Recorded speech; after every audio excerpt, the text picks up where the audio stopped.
Assalamu alaikum warahmatullahi wabarakatuh. Akkam jirtu ilmaan Oromoo addunyaa irratti argamtan ummatti keessanuu nagaa keessanii warreen amantii biraa hordoftanullee akkam jirtu nagaa keessanii ani nagaa koodha. Mee har'a alaabaa uummata Tigraay hojjechuu barbaada.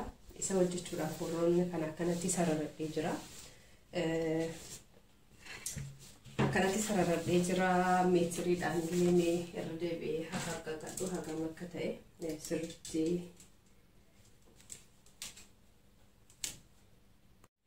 Ayyee amma wantoota qopheeffannee jira kanaadha. Dheerinni isaa 81, dalgi isaa immoo 61 akkasiidha. Amma maaliif namoonni rakabotaaf barbaadaniiti akkasitti naa hojjedhu naan jedhanii akka waa biraatti immoo hin fudhanne maaliif kana hojjettaa wanta akkanaan akkanatti nuufne waan hin barbaaduuf isiniin jedhaa jira. Jalqaba asirraa eegala diimaa qopheeffadheen jira akka viidiyoon natti hin baay'anneef. Gabaabsee dhuman hojjechuu yaala bijadee maaliif namoonni hin salacha'u viidiyoo dhedheeraa kana hin barbaadan ilaaluudhaaf. Ayyeegaa amma mukkeen kana irratti mukkeen roga afree qabanudha. Akkasitti qopheeffadhee jira. Diddiimaa kana marmaree jechuudha akkasitti mul'atutti akkasitti qopheeffadhee jira. Amma diimaa sana keessaa tokkoon haala kanaan wanta kanarraa itti asirratti kana ibiddirratti sakka'ee qopheeffadhee jira. Ayyee hin eegallaa jechuudha.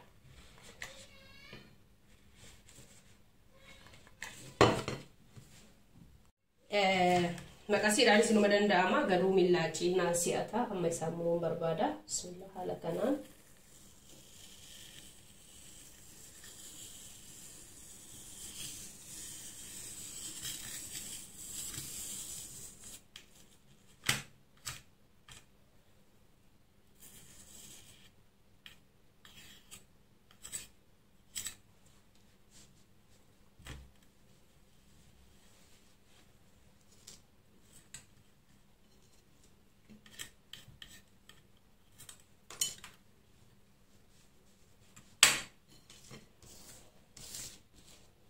Jalqabarraa waan ta'eef kirriin isaallee sirriitti waan bahee dhumneef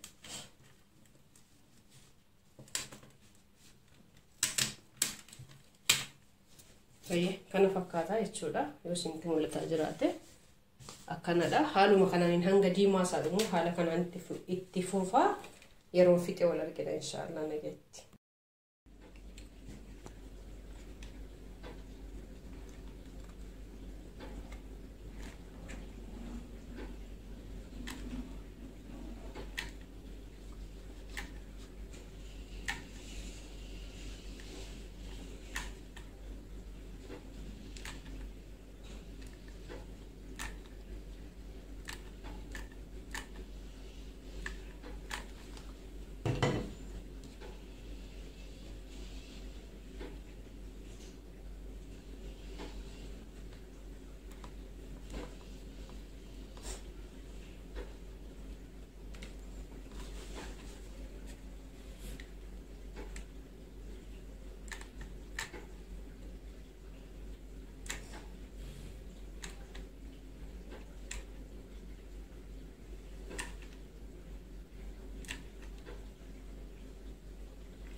Egaa kana fakkaata alaabaan nuti wajjin hanga yoona bareedaadha. Akka yeroo jalqabaatiif nama alaabaa hojjetu tokkotti inumaayyuu gaarii na fakkaata akka kiyyatti.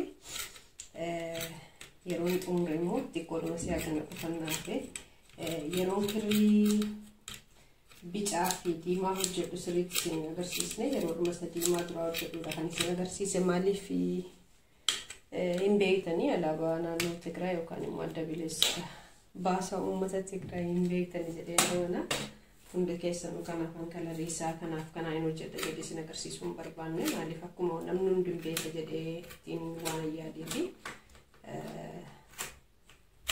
kalarii lamaaniidha kan inni hojjetamu diimaa fi bicaadhaani jechuudha. Innis hiikaa mataasaa qaba akka jiraatti ani hin beeku. Kanas ta'ee sana ani hiriyaa kiyyaa fi kan hin hojjedhe maaliif naa hojjedhu waan jetteef rakkoon qabu jedheeti kan hin hojjedhe karaa waan biraatti illee akkana duraa hin fudhannee isin gaafadha. Dhiifama guddaa wajjinii jechuudha. Amma asirra yookaan lama yookaan tokko godhee ka'eetan yeroo xumure wal agarra rabbee. Egaa kana fakkaata hojjennee jirra jechuudha. Inni kun kokobii ta'uu isaati hedduu wanti hin jenne garuu haa ta'u yeroo akkasii godhamu akkamitti isinitti mul'ata. Homaan jedhu ximbiraa isaa iddoo fakkii kaasuu kanatti baay'ee miti. Garuu fakkeessuudhaaf yaalee jira hamma tokko kana fakkaata jechuudha mee ilaala. Homaan jiru hanga tokko fakkaatee jira. Egaa kana fakkaata alaabaan adda bilisummaa uummata Tigraay jedhu akkasuma fakkaata. Please waa biraatti akka hin yaadne maaliif kan jaraa hojjettee jarri nuyiif maalii waan akkasii keessa hin galinayi duraan dursisinitti immoo yaalee jira. Hiriyaa kootii kana biraan ollaa kootiidha isiini.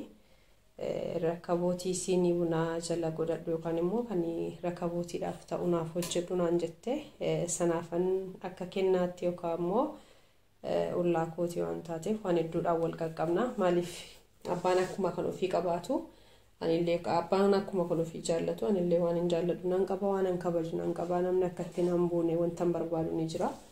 Kanaafuu kan namallee kabajuun dirqama ta'a jechuudha. Kanuma kanatti naa hubadhaa jechuu barbaadeetan walumaa gala gabaabinaani warri maatiin aan taane please maatiin haa ta'a yoo rabbi jedhe immoo yeroo dhufutti isa keenyaan hojjechuudhaaf yaala yoo naaf mijate yoo rabbi jedhe. Egaa kana fakkaata jechuudha kanan hojjedhe yoo isinitti tole na jajjabeessaa. Warri maatiinaaf hin taane maatiinaaf ta'an isiniin jedha warri taatan immoo daawwattoota koonti warri taatan immoo baay'ee naaf galatoomaa na ulfaadhaan isiniin jedha. Hojii biraatiin hanga walitti deemnutti nagaan naaf turaan isiniin jedha nagayatti.